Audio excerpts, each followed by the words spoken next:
राजस्थान झुंझुन एक पवित्र स्थान श्री श्री राणी सती मंदिर पाई एहा प्रसिद्ध। जय दादी आशीर्वाद और सदिच्छारे दादी भक्त श्री राणा सजय तुलसियानजी और पलक तुलसियानजी फिल्म मोटी सेठानी दादीजी जीवनी उपरे निर्माण करिसंती। नारी शक्ति द्वारा पुरुष केते सुरक्षित एवं शक्तिशाली होई विजयर शिखर रे पहुंची पारिछि ताहा ही फिल्म मोटी सेठानी रे दर्शक मानंकु आलोकपात करिछि। ओडिशार कटकर चौधुरी बजार स्थित आइनक्स रे फिल्म टी पड़िछि। एहा चलित मास 7 तारिखरु 9 तारिख पर्यंत 3 दिन धरी 3टी शो रे देखिबाकु मिलिबो। मंदिर कमिटीर सदस्य और सदस्या श्री विजय कुमार नांगालिया, श्री अजय कुमार गोयनिका, अजय कुमार मोदी, श्रीमती किरण मोदी, विकास गुप्ता, सुनील छुन छुनवाला, महेंद्र कुमार अग्रवाल, किरण अग्रवाल और श्रीमती कुसुम नांगालिया चेष्टा द्वारा एही फिल्म टी निर्माण रे सफल होईछि। रमण द्विवेदी द्वारा लेखा होइथिबा बेले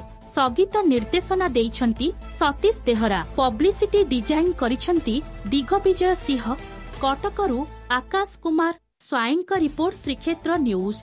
राणी सती दादी फिल्म देखिए आसीचु एकाठी सब आसीचु से आमको बहुत उत्तेजना अच्छी कि आम एमती भाया पिक्चर आम कटक आज आलम ये पिक्चर 3 दिन चलो शुक्रवार शनिवार रविवार आज शुक्रवार शनिवार गोटे शो अच्छी और रविवार 3टा शो अच्छी और 3 दिन भितर 3टा जाक शो माँ को आशीर्वाद फुल हो जाए आम समस्ते जोरसोर लगिशु केमी दादी प्रचार हो या दादी कहूँ दादी क्या कहते आम ओडिया बापा को माँ को दादी कहुए आप बुढ़ी माँ कहते आम कहूँ दादी ये है जगत दादी दादी माँ यांकर प्रभाव बहुत अच्छी यांकर माने एकदम आशीर्वाद यांकर एमती अच्छी से आज दुनिया चली।